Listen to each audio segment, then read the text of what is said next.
Hi everyone, in this video, we are going to solve about rectangular open channel. So here's the problem. A channel is 0.5 meters wide and has a flow depth of 0.20 meters. What is the velocity and discharge when the roughness coefficient is 0.022 and the channel slope is 0.005? In the right side of the figure, we have identified the given, which is depth is equal to 0.20 meters, base is equal to 0.5 meters, roughness coefficient is equal to 0.022, and the channel slope is equal to 0.005. From the problem, we are asked to calculate the velocity and the flow in the channel. So the first thing we need to use is the Manning's equation.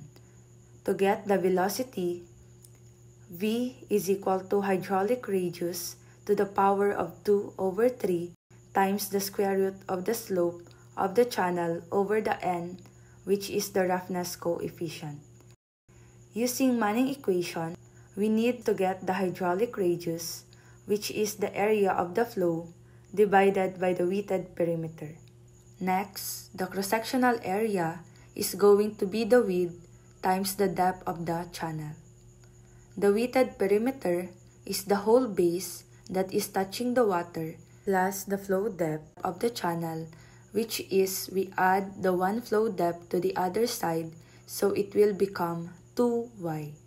And the Q, which is the flow rate, equal to the velocity times the area of the fluid. Now, let's solve first the cross-sectional area. The 0.5 meters base times the 0.20 meters depth, which gives us the 0.1 meter squared. Next, the weighted perimeter, 0.5 meters base plus 2 times our flow depth, the total length of the side touching the water, we can get 0.9 meters. Now that we get the cross-sectional area and weighted perimeter, the hydraulic radius is going to be 0.1 meters squared divided by 0.9 meters, which gives us 0.111 meter. So now that we have everything, we need to do the calculation for velocity. The R is 0.111 to the power of 2 over 3 times the square root of channel slope 0.005 divided by the Manning's n, which is 0.022, that gives us the velocity of 0.7 meter per second. Lastly, we can now get the flow, which is the 0.7 meters per second times by the cross-sectional area 0.1 meter squared, which gives us 0.07 cubic meter per second.